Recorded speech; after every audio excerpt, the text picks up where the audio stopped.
उत्तर प्रदेश में पंचायत चुनाव से पहले ही वोट चोरी का खेल सामने आ गया है। विपक्ष सरकार पर पहले से ही धांधली के आरोप लगाता रहा है और अब महोबा से जो खबर आई है उसने चुनाव आयोग की कार्यप्रणाली पर गंभीर सवाल खड़े कर दिए हैं। इस धांधली को जानकर खुद चुनाव आयोग के अधिकारियों के भी होश फाख्ता हो गए।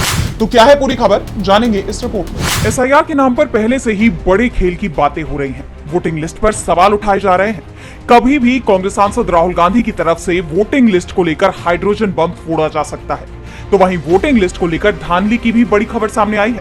उत्तर प्रदेश में महोबा के जैतपुर गांव में एक घर में 4271 वोट मिले हैं और इसका खुलासा किसी और ने नहीं किया बल्कि राज्य निर्वाचन आयोग की ही तरफ से किया गया है। उसने आर्टिफिशियल इंटेलिजेंस यानी एआई से वोटिंग लिस्ट का जब सर्वे करवाया तो गांव के एक ही मकान से 4271 वोटरों का रजिस्ट्रेशन मिला। हैरानी की बात यह है कि ये मकान सिर्फ 3 कमरों का है और मकान मालिक को खुद नहीं पता कि इतने सारे वोट उसके पते पर कैसे दर्ज हो गए। जिस पंचायत में ये धांधली सामने आई है उसमें वोटर की संख्या 16,000 है, यानी 25% से ज्यादा वोट एक ही मकान में, और वो भी फर्जी तरीके से जोड़े गए जो किसी भी प्रत्याशी की जीत सुनिश्चित करने के लिए काफी थे।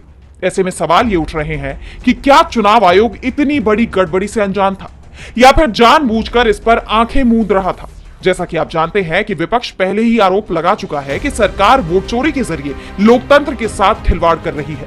इस बीच यूपी में पंचायत चुनाव से पहले सामने आए इस फर्जीवाड़े ने विपक्ष के आरोपों को और मजबूती दे दी। चुनाव आयोग भले ही अब इन वोटों को रद्द करने की प्रक्रिया शुरू कर रहा हो, लेकिन असली सवाल यही है कि आखिर ऐसी धांधली होती कैसे है और जिम्मेदारी किसकी है।